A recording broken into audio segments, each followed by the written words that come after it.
शेतकरी मित्र हो, आम्ही शेतामध्ये जात असताना आज रोजी पाऊस आलेला आहे आणि या पावसाच्या स्वरूपामध्ये आपण बघतोय की शेतामध्ये अशा पद्धतीचे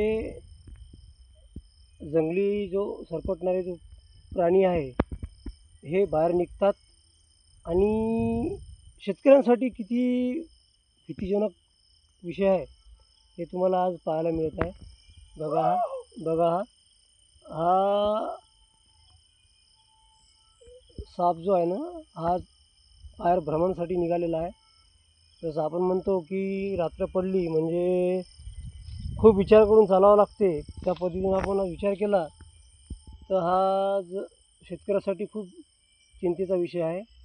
आज बऱ्याच भागामध्ये पाऊस पडत नाही आहे. त्याच्यामुळे शेतकरी रात आणि दिवस एकच करत आहे आणि पाणी देत आहे. त्याच्यामुळे बघतो आपण की शेतामध्ये अशा पद्धतीने आपल्याला जे सरपटणारे प्राणी आहेत ते आपल्याला आढळतात आणि याच्यापासून हा शेतकऱ्यांना खूप मोठा धोका आहे हे समजणं खूप गरजेचं आहे.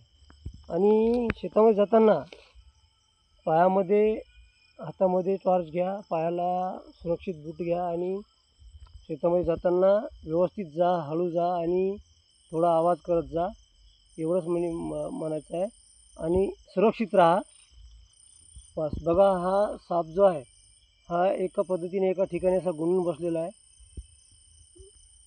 आणि आता पाहताना आपल्याला असं वाटतं की हा हिरवा साप आहे आणि याच्यामध्ये या पद्धतीने याचं आज आम्ही शेतकऱ्यांना एक मेसेज देणार आहे या व्हिडिओच्या माध्यमातून की शेतामध्ये जाताना थोडा सुरक्षित जा आणि व्यवस्थित तुमच्याकडे टॉर्च वगैरे ठेवा आणि हळू जा, काहीतरी हातामध्ये काडी वगैरे घ्या.